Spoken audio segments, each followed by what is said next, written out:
आना पॉल आप सभी ईशवाणी व्यूअर्स का हमारे प्रोग्राम लेडीज आर में स्वागत करती हूँ। आज हम पवित्र बाइबल में से मरियम मैग्डलेना के जीवन पर प्रकाश डालेंगे।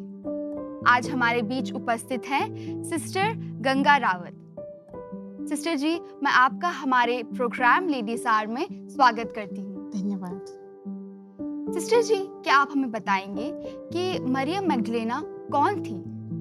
मैं इस सवाल का जवाब यहाँ से शुरू करना पसंद करती हूँ कि जब हम प्रभु यीशु की जीवनी को देखते हैं और मरियम मैग्दलेना की जीवनी को देखते हैं, तो मरियम मैग्दलेना प्रभु यीशु की एक वफादार शिष्या थी और चारों सुसमाचारों में संत मार्कुस, संत लूकस और संत मत्ती, संत योहन, इन चारों सुसमाचारों में उन्हें एक साहसी हिम्मती शिष्या के रूप में भी प्रस्तुत किया गया है। मरियम मैग्दलेना, उनके नाम से ही हमें पता चलता है कि वो मैग्दला एक प्रांत है पश्चिमी तट पर, वहाँ की वो निवासी है। और जब वो उनके सार्वजनिक जीवन पर हम प्रकाश डालते हैं तो वो हमेशा एक पापिनी स्त्री और एक कमजोर स्त्री के रूप में उभर करके आती है। लेकिन जब प्रभु ने उनको छुआ, जब प्रभु के साथ वो आई, तब उनका पूरा जीवन बदल गया था। तब से वो एक साहसी, हिम्मती और वफादार शिष्या के रूप में जानी जाती है। जी सिस्टर जी, मरियम मैग्दलेना ने पहली बार ईसा मसीह से कब मुलाकात की थी? जी, जब हम पवित्र सुसमाचारों को देखते हैं, पढ़ते हैं, तब हमें ये पता चलता है, सुसमाचारों के मुताबिक हमें यह पता चलता है कि मरियम मैग्दलेना 7 अबदूतों से ग्रस्त थी।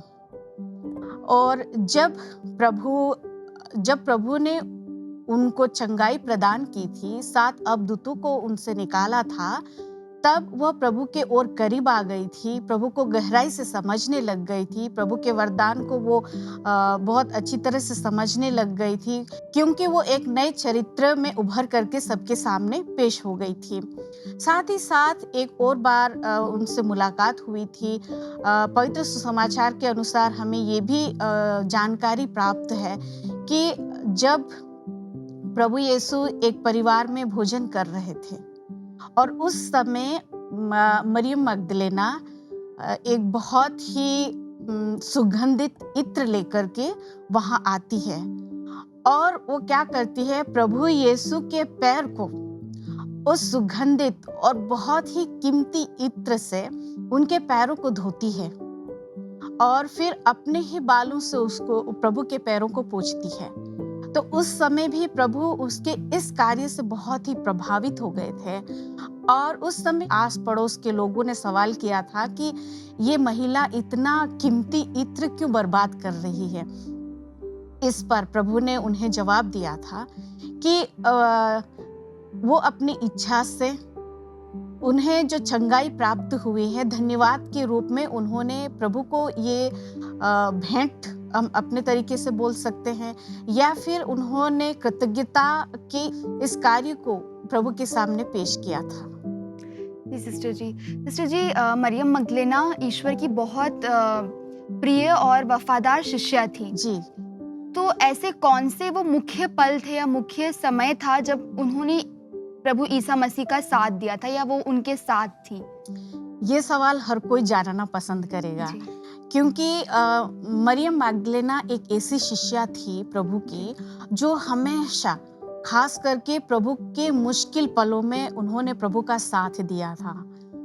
हम खास करके पढ़ते हैं पवित्र सुसमाचारों में, तो हमें ये जानकारी प्राप्त होती है कि जब प्रभु को कलवारी की ओर लेके जा रहे थे और जब उन्होंने प्रभु को क्रूस पर चढ़ा दिया था, उस वक्त जब प्रभु क्रूस पर लटके हुए थे और उस समय वहाँ पर मरियम मैग्दलेना मौजूद थी। उस समय माता मरियम भी थी और प्रभु यीशु के प्रिय शिष्य योहन भी मौजूद थे। साथ ही साथ में उनके कुछ अन्य प्रियजन मौजूद थे। उनके साथ मरियम मैग्दलेना उस मुश्किल की घड़ी में प्रभु यीशु के साथ थी। दूसरे वक्त जब वो प्रभु यीशु को दफनाने ले जा रहे थे और दफनाने के वक्त भी मरियम मगदलेना प्रभु के साथ उपस्थित थी, प्रभु के पास उनके शव के पास उपस्थित थी। वाकई सिस्टर जी, मरियम मगदलेना प्रभु की वफादार शिष्या थी। सिस्टर जी, जब वो इतनी वफादार थी प्रभु यीशु मसीह से, तो क्या उन्हें कोई अनुग्रह प्राप्त हुआ या उन्हें कोई अनुग्रह प्राप्त हुआ था? बिल्कुल, प्रभु यीशु ने उनको एक बहुत बड़ा अनुग्रह प्रदान किया और वो बहुत ही सौभाग्यशाली महिला या नारी हम कह सकते हैं। जब प्रभु यीशु पुनर्जीवित हुए तो सबसे पहले उन्होंने मरियम मगदलेना को दर्शन दिए और उन्होंने खुद मरियम का नाम लेकर के पुकारा। उन्होंने कहा, जैसे हम जानते हैं कि मरियम मगदलेना प्रभु यीशु को दफना दिया था और उसके बाद उन पर मलम डालने के लिए वो लोग जाने वाले थे, लेकिन उस दिन और पास ओवर का दिन था, तो उस दिन वो लोग ये काम नहीं कर पा रहे थे, इसलिए उस वक्त वो वहाँ पर नहीं जा पा रही थी। लेकिन दूसरे दिन बड़े सवेरे वो उठ करके प्रभु की कब्र तक गई और वो किसी भी हाल में प्रभु से मिलना चाहती थी।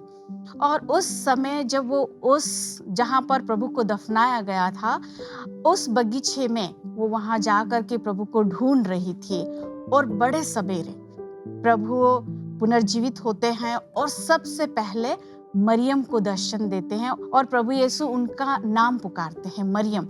और जैसे ही मरियम का नाम बुलाते हैं, वो प्रभु यीशु के चरणों में गिर जाती है, प्रभु से लिपटना चाहती है, लेकिन प्रभु उन्हें रोक देते हैं और बोलते हैं कि अभी वक्त नहीं आया है।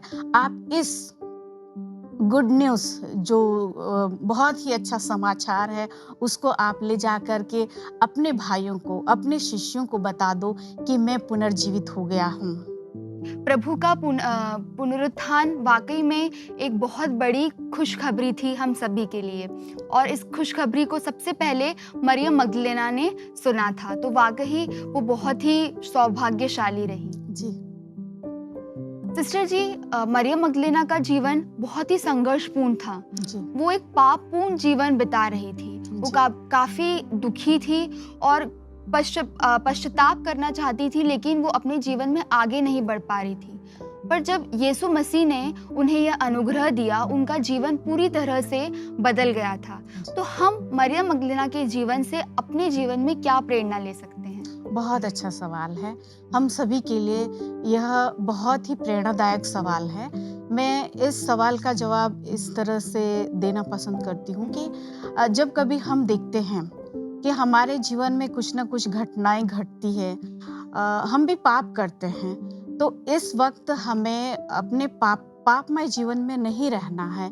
प्रभु हमेशा, आज भी, इस वक्त भी अपनी बाहें खोले हमें पुकारते रहते हैं। कलीसिया ने हमें एक संस्कार दिया है जिसका नाम है मेल मिलाप संस्कार या पाप स्वीकार।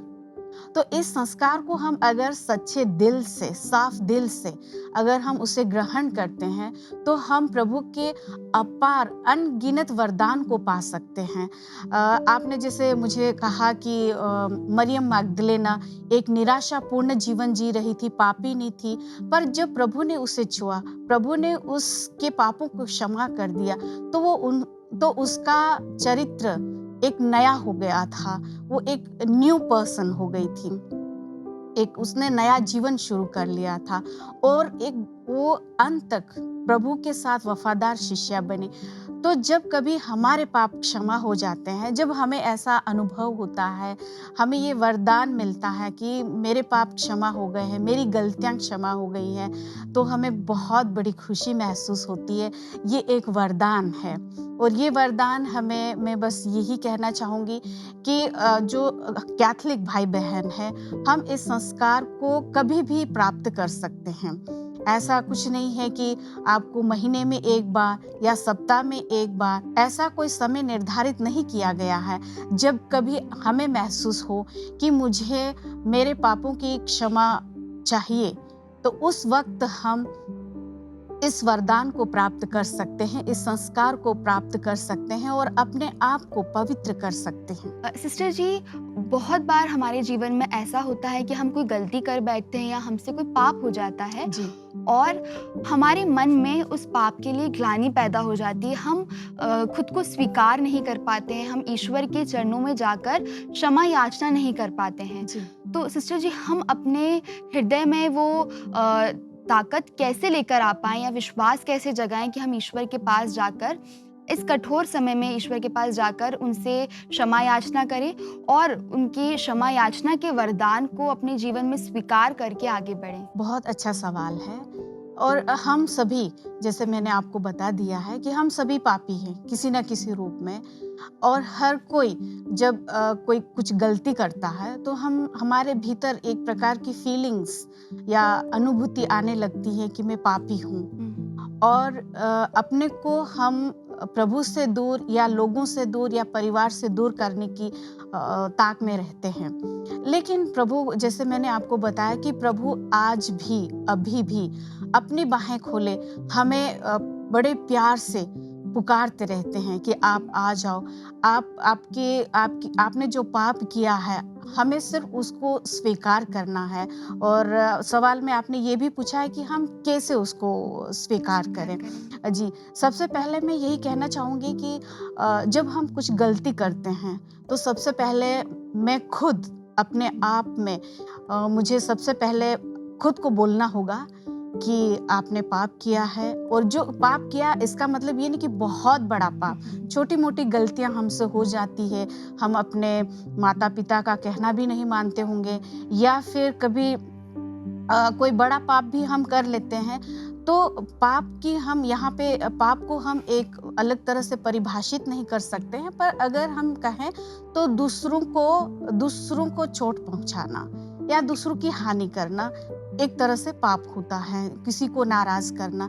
तो उस वक्त हमें खुद महसूस करना होगा कि मैंने ये जो कुछ गलती की है वो शायद मैं स्वीकार कर लूं, उनसे जाकर के माफ़ी मांग लूं।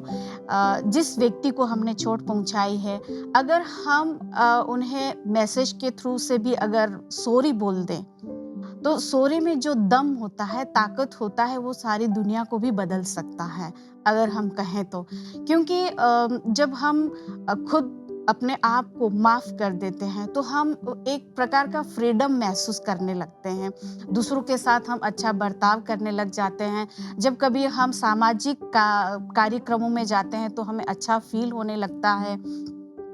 कोई एक प्रकार का मनमुटाव हमारे मन में नहीं रहेगा, सिर्फ एक शब्द से, सॉरी।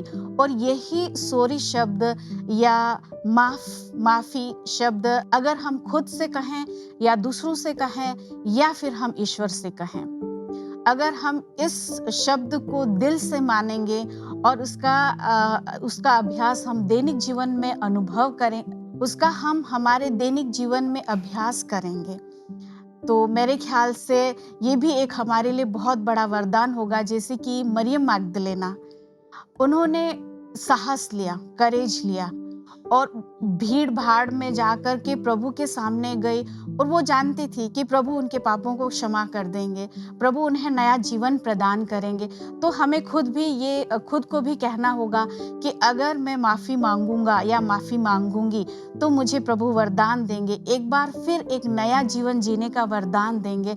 और इसी मकसद से हमें खुद से, दूसरों से और ईश्वर से माफ़ी मांगनी होगी। और जब हम सच्चे दिल से ये कार्य करेंगे तो मेरे ख्याल से हम एक नया और सफल जीवन जी सकते हैं। सिस्टर जी, मरियम मगदलेना पुनर्जीवित प्रभु की सबसे पहली साक्षी थी जी, और वो सबसे पहली स्त्री प्रचारक के रूप में भी हमारे सामने आती है। जी, जी। तो उनके जीवन से प्रेरणा लेते हुए या उनसे प्रेरणा लेते हुए हम अपने जीवन में कैसे प्रभु के वचनों का प्रचार कर सकते हैं या बखान कर सकते हैं? बिल्कुल, बहुत अच्छा प्रश्न है। जब हम हमारे दैनिक जीवन में मनन चिंतन करते हैं या सोचते हैं, विचार करते हैं, आज के माहौल में हम किस प्रकार प्रभु के वचन को लेकर के एक जगह से दूसरे जगह जा सकते हैं, ये बहुत ही अच्छा सवाल है और हम सभी के लिए विचार योग्य है। खास करके जब हम अपने आप को कैथलिक बोलते हैं, प्रभु के शिष्य बोलते हैं, तो हमारा जीवन ही प्रभु का सुसमाचार होना है सबसे पहले। क्योंकि जब हम एक अच्छा जीवन जीते हैं, जब हम अच्छे कार्य करते हैं, भलाई के कार्य हो सकते हैं या दूसरों को प्रभु की राह पर चलाने का कार्य हो सकता है, या एक मानवता जिसको हम बोलते हैं कि आज इंसानियत हमारे समाज में यूं कहे तो खो चुकी है, अगर हम उसको जगाना चाहते हैं तो वो भी एक प्रभु का प्रचार ही होगा। ऐसा नहीं है कि हम बाइबल उठा के सब दूर घूमे, प्रभु का प्रचार है, नहीं। हम भले कार्य करते हुए, अच्छे कार्य करते हुए, लोगों के दुख तकलीफ को समझते हुए, लोगों की भलाई करते हुए, उनके दुख दर्द को समझते हुए, खास करके आजकल हम देखते हैं हमारे बहुत सारे ऐसे परिवार हैं जो टूट रहे हैं। खास करके हम देखते हैं जब से इंटरनेट का आगमन आया है, तब से ये बात बिल्कुल सच है कि हम यहाँ हमारा जो प्रचार का कार्य है, जो अभी जो कर रहे हैं, ये भी बहुत लोगों तक फैलेगा। उसके साथ साथ अगर हम किसी लोगों के साथ अच्छी तरह से बातचीत कर लें, या किसी लोगों की हम अच्छी भलाई कर लें, या फिर हम किसी व्यक्ति के दुख दर्द को सुन लें, थोड़ा सा वक्त ही हम उनको दे दें। प्रभु के वचन को एक जगह से दूसरी जगह तक अगर हम ले जाना चाहते हैं, प्रभु के वचन को अगर हम फैलाना चाहते हैं, तो हमें सबसे पहले इंसानियत को प्राथमिकता देनी होगी। सबसे पहले हमें दूसरे इंसान को समझना होगा। जब हम किसी के दुख दर्द को समझ लेंगे तो मेरे ख्याल से यही एक मुक्ति कार्य रहेगा। सिस्टर जी, जैसे कि हम सब जानते हैं प्रभु ईसा मसीह के 12 चेले थे जी। वे सभी उनके प्रिय थे और वे सभी पुरुष थे जी। लेकिन फिर भी जब प्रभु ईसा मसीह पुनर्जीवित हुए, सबसे पहले उन्होंने दर्शन मरियम मगदलेना को दिए। जी। तो इस बात से प्रभु हमें क्या शिक्षा देना चाहते हैं, या इस बात से वे किस बात पर प्रकाश डालना चाहते हैं? बिल्कुल, बहुत विचारशील प्रश्न है जी। इसमें प्रभु यीशु हमें शायद यही कहना चाहते हैं कि प्रभु की नजरों में पुरुष हो या स्त्री, धार्मिक हो या पापी, सभी एक समान हैं। प्रभु की नजरों में हर कोई इंसान एक है। हम इंसान अपनी छोटी सोच के माध्यम से हम पुरुष और स्त्री का दर्जा एक दूसरे को दे देते हैं, या पापी या धार्मिक नजरों से एक दूसरे को देखते हैं। लेकिन मेरे अंदाज से, मेरे अनुभव से, प्रभु यीशु हमेशा सबको एक नज़र से देखते हैं। खास करके जब हम हमारे समाज में देखते हैं आजकल, तो हम देखते हैं कि स्त्रियां, नारी जो है अपना कार्य करती हैं और पुरुष अपने कार्य करते हैं अपने कार्य क्षेत्रों में। और अक्सर फिर भी हम देखते हैं हमारे चर्च में भी, जब हम देखते हैं तो अधिकतर जब प्रवचन की बात आती है, अक्सर हम सुनते हैं, देखते हैं, तो पुरोहित भाई ही देते हैं। महिलाएं ऐसी बहुत कम सामने होकर के आती है। लेकिन ये जो प्रभु का एक कार्य है, मरियम मगदलेना को प्रभु ने सबसे पहले अपने संदेश, अपने पुनर्जीवित प्रभु यीशु ने मरियम मगदलेना को चुना अपना फर्स्ट विटनेस। तो मेरे ख्याल से प्रभु यीशु हमसे यही कहना चाहते हैं कि वी एज ए विमेन, और हम नारियां, हम भी बहुत कुछ कर सकती है। प्रभु के वचन को एक जगह से दूसरे जगह तक फैला सकती है। कठिनाइयाँ, मुश्किलें तो हमारे रास्ते पर होनी ही है, लेकिन हमें मरियम मगदलेना के जैसे बहुत ही करेजियस, साहसी, हिम्मती होनी होगी। और मेरे ख्याल से अब जितने भी हमारे दर्शक हमें देख रहे हैं, मैं उनसे भी यही कहना चाहूँगी कि हमें, हमारी जो बहनें हैं, किसी भी कार्य क्षेत्र में हो सकता है, धार्मिक कार्य हो, सामाजिक कार्य हो, पारिवारिक कार्य हो, उसमें हम जिस तरह प्रभु ने महिलाओं को सम्मान दिया, आदर दिया, उसी प्रकार अगर हम महिलाओं को आदर सम्मान दें, उन्हें मौका दें कुछ अच्छा करने का, तो मेरे ख्याल से जिस प्रकार हमने मरियम मगदलेना के जीवन में चमत्कार देखा, एक पापिनी स्त्री कहें, अगर हम पापिनी स्त्री, जब प्रभु ने उसके दिल को छू लिया तो वो एक बहुत शक्तिशाली बन गई और वो उसको प्रभु को पुनर्जीवित प्रभु को देखने का सबसे पहले मौका मिला। तो मेरे ख्याल से हम सभी प्रभु के वरदान से, प्रभु की आशीष से बहुत कुछ कर सकते हैं। सिर्फ हमें एक मौके की ज़रूरत होती है, एक प्लेटफॉर्म की ज़रूरत होती है जहाँ पर हम अपने टैलेंट्स को या फिर हम कहें अपनी प्रतिभाओं को निखार सकते हैं। और ये सब मेरे ख्याल से हम अकेले नहीं कर सकते हैं, ये हमें स्वीकार करना होगा। हम सिर्फ प्रभु की मदद से कर सकते हैं, हमारे परिवार के प्रियजनों की मदद से कर सकते हैं, हमारे समाज के सपोर्ट से कर सकते हैं। तो यहाँ पे जितने भी पुरुष हमें सुन रहे हैं, उन्हें भी एक तरह से हमें सपोर्ट करना होगा कि महिलाएं भी कुछ कर सकती है। जिस प्रकार प्रभु यीशु ने हम पर विश्वास किया था, महिलाओं पर विश्वास किया था कि महिलाएं कुछ कर सकती है, तो यही विचार, यही भाव हमारे समाज के लोगों को भी सोचना होगा। तब जाके हमारे पूरे समाज का कल्याण होगा या हमारे समाज का विकास होगा। सिस्टर जी, जैसा कि आपने कहा कि ईश्वर की दृष्टि में सब समान है, वो चाहे स्त्री है, चाहे पुरुष है, चाहे धार्मिक है, चाहे पापी है। ईश्वर ने हमें सिखाया है कि हमें सबको प्रेम की दृष्टि से देखना चाहिए। सिस्टर जी, मैं आपका धन्यवाद देना चाहती हूँ कि आपने आज इतनी सरलता से हमें इतने अच्छे शिक्षा दी, जैसे कि हमें कैसे दूसरों को क्षमा करना चाहिए, कैसे अपने आप प्रभु के पास जाकर क्षमा की याचना करनी चाहिए, एक्सेप्टेंस को अपने जीवन में किस प्रकार हम ला सकते हैं और किस प्रकार विश्वास के साथ हमें जीवन में आगे बढ़ना चाहिए। आपने बहुत ही प्यारे तरीके से हमें मरियम मगदलेना के जीवन के बारे में व्याख्या दी। इन सभी बातों के लिए मैं आपको तहे दिल से धन्यवाद देना चाहती हूँ सिस्टर जी। आशा करती हूँ आपको हमारा यह एपिसोड पसंद आया होगा। हम अपने अगले एपिसोड में फिर एक बार बाइबल से आधारित एक नए चरित्र के साथ उपस्थित होंगे। तब तक के लिए आप हमसे जुड़े रहिए ईशवाणी चैनल पर। आप सभी को मेरा जय श्री।